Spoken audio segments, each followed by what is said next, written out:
Ang Ginoo manaa kaninyo. Nausap kaninyo. Kinutlo gikan sa Ebanghelyo sumala ni San Lucas. Ikaw pumili.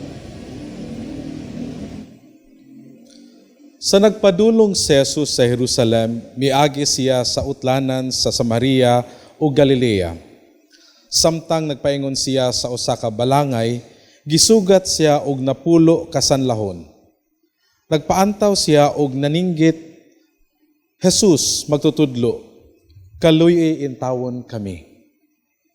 Nakakita kanila si Jesus og miingon, lakaw og pahiling kamo sa mga pari. Samtang diha pa sila sa dalan, nangaayos sila.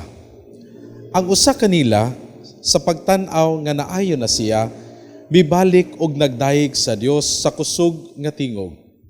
Miyapa siya sa tiilan ni Jesus og nagpasalamat kaniya. Ang maong tawo, Samarianhon. Unya miingon si Jesus, dili ba napulo man katawo ang nangaayo, hain naman ang siyam. Ngano man nga kining dumuduong maora may mibalik aron pagpasalamat. Ug miingon kaniya si Jesus, tindog og lakaw, ang imong pagtuo maoy nakaayo kanimo. Maigsoon ko ni Kristo ang Ebanghelyo sa Ginoo.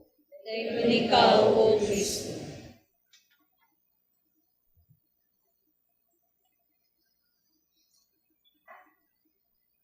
Sa akong pagpamalandong niining atong Ebanghelyo karon, nakahinumdum ko kining nakita na ko nga comic strip diya sa Facebook and other social media platforms nga naay duha ka lamisa kung diin naay naka-label nga Thanksgiving and then ang isa complaints. Nya makita dito sa comic strip nga daghan kay tawo naglinya dito sa complaints nga table rather than dito sa pagpasalamat. Medyo katawanan siya kung atong tan-awon pero makaigo siya sa kamatuoran sa kasagaran natong kinaiya isip mga tawo. Nga daghan kayo sa ato ang dali ra gyud kaayo mo demand og mga butang kadto sa Ginoo apan dali ra pud kita makalimot gani dili makahinumdom sa pagpasalamat.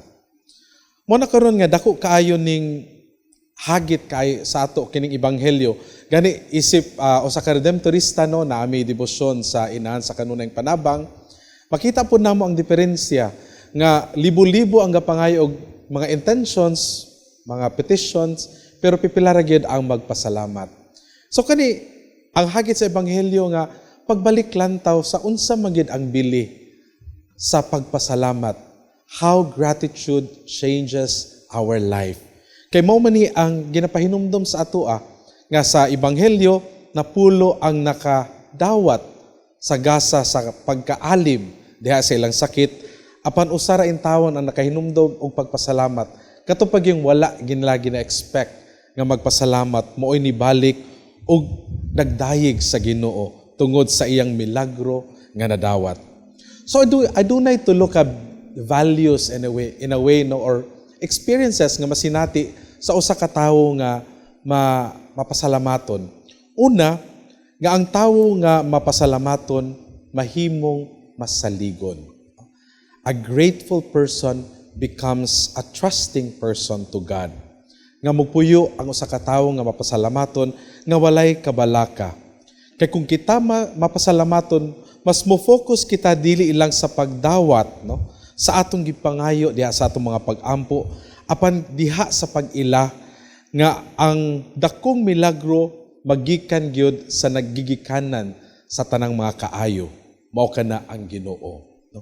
We become more focused not on the healing, but on seeking on the healer, not on the gift, but the giver. Sama sa kasinatian ning sanglahon no nga dako kay milagro nga iyang nakita og namugna diha sa relasyon gikan sa tawo nga gikanan sa tanang kaayo mao kana ang Ginoo. Kung kita mapasalamaton mga igsuon, kita mo salig sa kamangyatagon sa Ginoo. Bisan gani taliwala sa atong kawad-on, musalig kita sa kaayo ug sa kamangyatagon sa Ginoo that God gives us His great at His right time. Because when God gives us the right timing, everything also will become perfect. Ang tawo nga mapasalamaton, mahimo usab nga manggihatagon, no? Dili dalo. Bantay gani nga ang dalo na tawo mao po na ang tawo nga dili kabalo magpasalamat. Gani mas daghan para sa reklamo kaysa diha sa pag-appreciate sa mga gagmayng butang nga iyahang madawat sa iyahang mga kahimamat sa iyang kinabuhi. Kay kung kita mapasalamaton, dili kita mahadlok mahutdan, no? Kay mosalig man kita nga ang Ginoo dili magkulang usab sa paghatag sa atong mga gikinahanglan. O kung kita mapasalamaton, ang kalipay nga atong nasinati gusto usab nato mapaambit ngadto sa uban. So even your stories of thanksgiving and gratitude, no, makapadasig una pud kana sa uban diha sa pagsalig sa kaayo o sa pagkamangyatagon sa Ginoo. So every time we utter gratitude, no, we are also telling others our stories of how God has loved us. Ikatulo nga mahitabo sa usa ka tawo nga mapasalamaton, mahimo siyang mas malipayon, no? A grateful person is a joyful person. Kay makontento man siya sa kung unsay anaa ug maningkamot pud siya sa paggamit nga mapahimuslanon kung unsa ang anaa diha sa iyang kinabuhi. So kung malipayon kita, no, mahimo pud kitang batan-on, no. The secret to youthful, no, aura is by being grateful and joyful. So hindi na kinahanglan skincare, no. Kinahanglan na nato is the right attitude that begins with gratitude and then would ripple into joyfulness. And when you are joyful, you become youthful. Tuo mo ana. So, ang sekreto ra gid sa pagkabatan-on, no, is joy, no? Isang patak kaya ang sangkatutak nga stress. So, begin your day always with gratitude, no? Pag mata nimo, Lord, salamat, buhi pa ko. And when you begin your day with gratitude, everything else will follow. You become more joyful because you will notice that God is at work in your life.